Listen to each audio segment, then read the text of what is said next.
Okay, just very quickly, sorry, not much time, but anyone at the back, anyone heard, what's your name, sorry? My name is Alan. I feel as though I'm cheating here because I had a PDP with Anne Caldwell yesterday, so really it was just a practice in memory for me. Yeah. Yeah. So. Anyone got any thoughts on that sort of process of goal setting? Is it something you regularly do? Right. Yeah. Yeah. Yeah. Yeah, short, medium, yeah. Because I think what's really interesting is that actually serious writers internalise that process and they actually wake up every day and think, right, I'm going to write 1,000 words today. I'm going to write 500 words. You actually possibly don't even notice you're doing it. And what I'm going to look at is teaching the process of creative writing is you have to get students to sort of internalise that process of goal setting. Andrea? We had a very interesting thing, because I was the same, I was going, that was so easy, I write lists by the minute, by the second, by the hour, by the day. But your point was really good, was that you used to do that, but then there's the fear of not meeting your assigned deadline. Not just the fear, but having experience of having not met those goals, then being demotivated by that. And it sort of put me off the goal setting process in a way. Yeah. Something that came up from Fair enough. I mean, it's something you have to negotiate, isn't it, with yourself and find your own sort of way through it. But I certainly think that, if you read about someone like Graham Greene, he just sat down every morning, it was 2,000 words, wasn't it? Kingsley Amis, constantly. The writers that are seriously writing are setting themselves goals. Perhaps they're beating themselves up if they don't get that. And it's important to set challenging goals. We'll look at this in a minute, that ones perhaps you might not meet. That said, the goals for my session are, I want to look at how accessing prior learning is really important with teaching of creative writing. Importance of goals, which I've already kind of looked at, and we'll look at a bit more. Graphical organisers, something that's already been covered, but I want to sort of talk a little bit more about some of the theory behind it, which is really interesting. Feedback, which is shown to be, as probably most of you know, the most significant thing that helps students with their learning. Collaborative learning, which has been shown to be a lot better more effective than individual learning or competitive learning, and there's quite a lot of research on this, which is quite interesting. And then the whole notion of encouraging students to coach each other, which is important.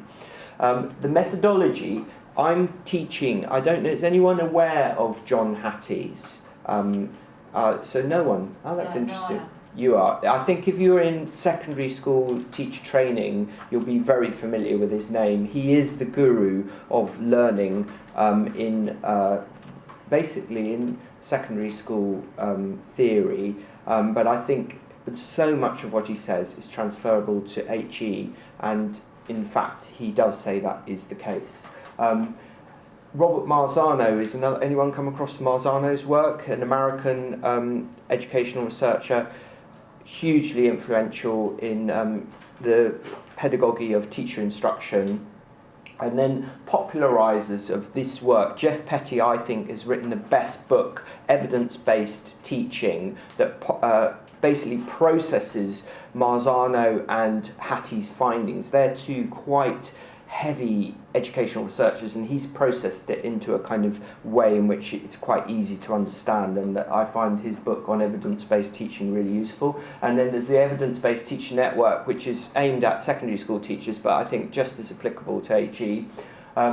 And this is what has worked according to the best research, and we're going to talk about this. It's just how surprising how much the research endorses creative approaches. You wouldn't expect it. I'm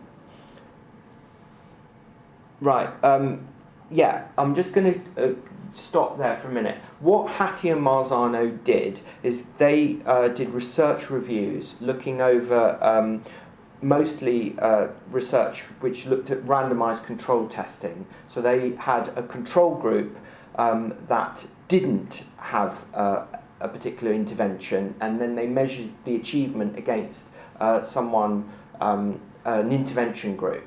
How many people are aware of this RCT testing, randomised control testing? One or two, yeah.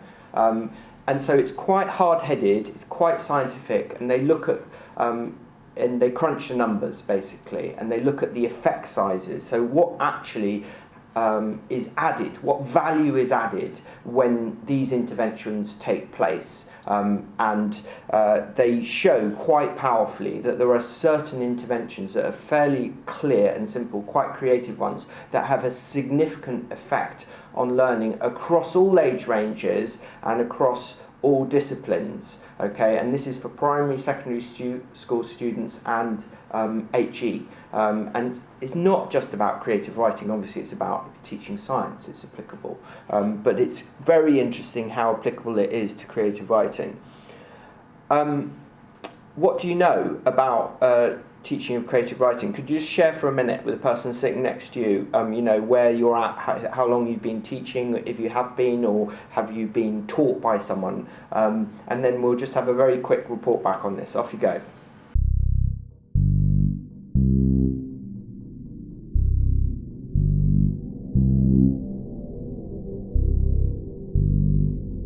It'd be interesting to kind of have a proper report back on that, but I'd kind of like to go forward, and you've had a chance to talk to each other. I think it's important that you kind of share that dialogue with someone.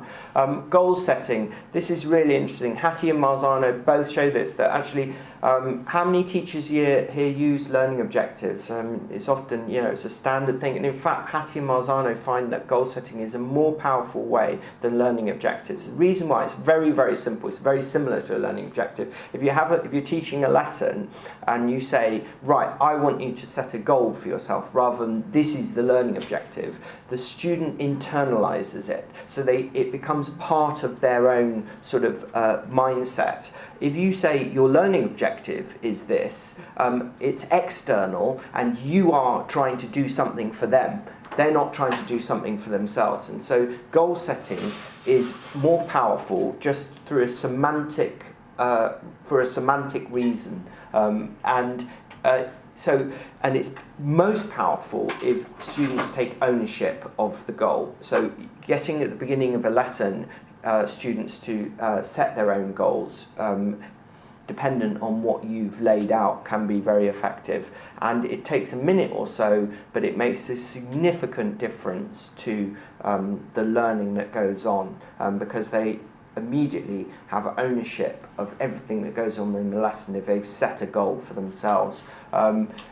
There's a lot of research on this that you're probably aware of, and we'll come back to some of the kind of areas. Smart targets is a way of doing this. So, and how many people, anyone aware of smart targets? A few people. Is quite a so get it training up. It's not something that happens immediately, and it has to be nurtured by the teacher. The teacher has to really reinforce it. They won't get it straight away. They probably might set two challenging goals for themselves, possibly, or not challenging enough. So it needs to kind of be developed as a process, and hopefully by the end of their course or whatever they're doing, they're starting to internalize goal-setting things that happen every day for them, and they're able to say, right, I'm going to chunk off this particular time and do this particular work. And this is what most students are not many students are not capable of doing, so goal setting is tremendously powerful intervention.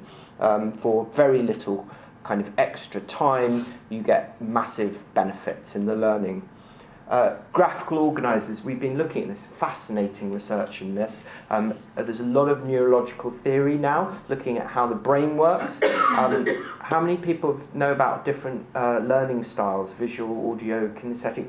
Sadly, that is proven not really to be that valid as an approach, and in fact it can hinder learning, particularly if someone thinks they're an auditory learner, for example, and then they just only take the approach of listening to tape recordings.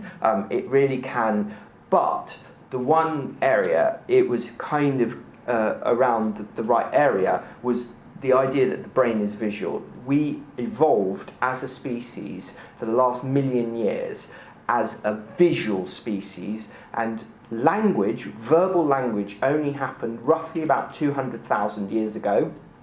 And we actually think in what neuroscientists call mentalese, we don't think verbally, we think in visual terms, and this is how we've evolved to being such a successful species. And so what's going on in the brain is often we're thinking in visual ways, we're thinking about concepts when we look at the world. And so verbal language often verbalizes what we're already thinking. And so if you have interventions like mind mapping, brainstorming, getting people to do pictures, first of all, in the pre-writing stage, you're accessing a very kind of deeply rooted part of the brain. And there's some really, that's been around for about 1 million years. So you're really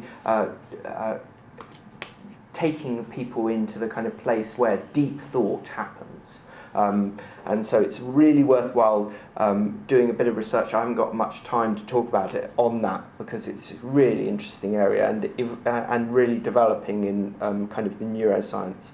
So, plot skeletons, this is a kind of primary school one, helps people work out where they might do particular events in a story or flow diagrams, mind maps, as we said, clustering. Venn diagrams are very powerful. Circles, where you actually have, two kind of different areas put together and then commonalities in the middle.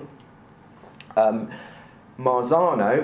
Marzano says that the most significant thing that helps students learn is what he calls similarities and differences. So that and teaching by analogy, so when students spot the similarities between a particular piece of writing and another piece of writing, it goes into the brain in a very powerful way. When they spot the differences between a particular piece of writing and another piece, it goes into the brain.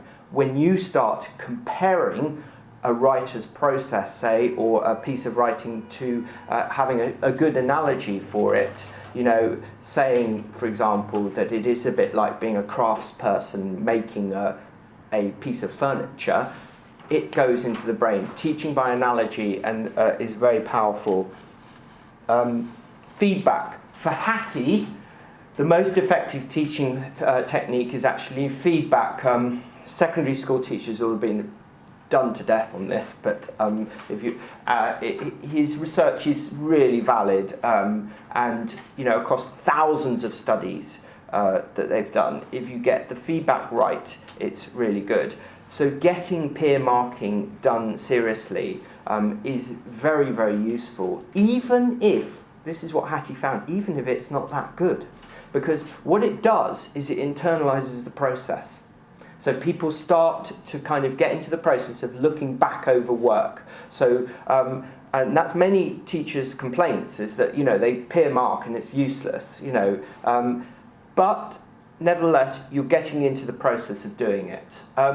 So rereading the work with a checklist in mind really helps them, and devising their own checklists with you there can really help as well. It's a massively beneficial. And this is related to the feedback idea. Collaborative learning is hugely useful, and I think most people here who've taught creative writing would be aware of that. But there are certain things that do seem to work better than others. Encouraging a no-blame culture, which I'm sure most of us do. It's not about judging, it's about actually looking at a piece of work, what is going well and what isn't. Petty has the advice, and I think it's quite good. It's probably maybe a little bit babyish for HE, but it works well in secondary. It's a medal and a mission. A medal, something they've done well, medal, and a mission, what do you need to do next? And in getting them to internalise that process is very useful, and they like drawing the little medal, and they like having the mission, they can represent it visually as well. Giving specific roles in a group is very effective, and that's in HE too. Having a facilitator, a scribe that takes notes of what's discussed, getting a vocab chief, someone who writes down the crucial vocab, getting a checker, an editor, a publisher, and then finally for this one, higher order questioning, avoiding closed questions. What is this about? It's nurturing those sorts of higher order questions about a particular text that really helps, and widening, you know, their definition, so that often you might find with weaker students that they're just got very narrow kind of points on the grammar or spelling, which is valid, of course, but are not actually opening it out and really evaluating what's going on. So something that's worked well with me is coaching, and this is about pairing up students over a period of time to coach each other. The coach should avoid advice, it's a bit like what Andrew is doing, but listen by asking questions to their coachee, setting goals and deadlines, it's back to a point we've said, and motivating by checking on progress. So you pair everyone up in a group, and encouraging the coachee to internalise this coaching process. So it's about when you've not got your coach anymore, you're going to imagine your coach is with you, and so they internalise that coaching process.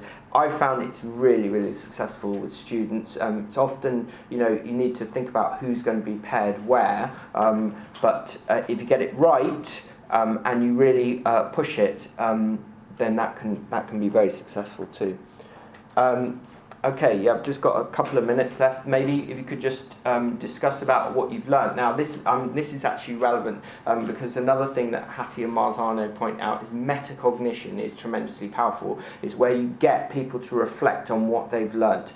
They're talking about their thinking processes. So anything like that has a tremendously powerful effect. The Educational Endowment Fund have published some really interesting research on that, and the website is on the end of this PowerPoint. But perhaps you could just discuss for a minute what you've actually taken away, because actually if you don't do this, a lot of it goes out of people's heads. And often I forget to do it myself, so it's important. Right, off you go.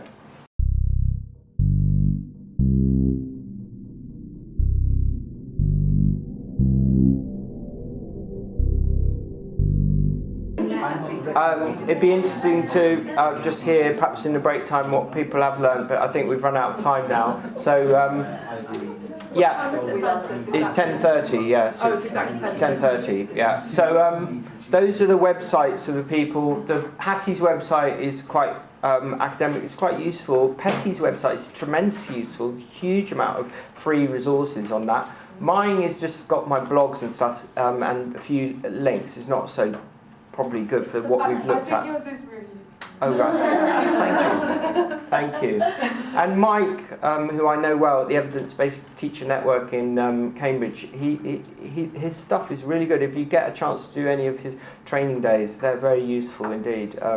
And he's quite approachable. He's mainly looks at secondary schools, but you know, he's from an academic background, it's quite useful too. And I think of all of them, he puts it into the clearest language. He explains it closely. On my website and my channel, I've got quite a few interviews with him where he explains a lot of the things we've been talking about. Okay, thank you.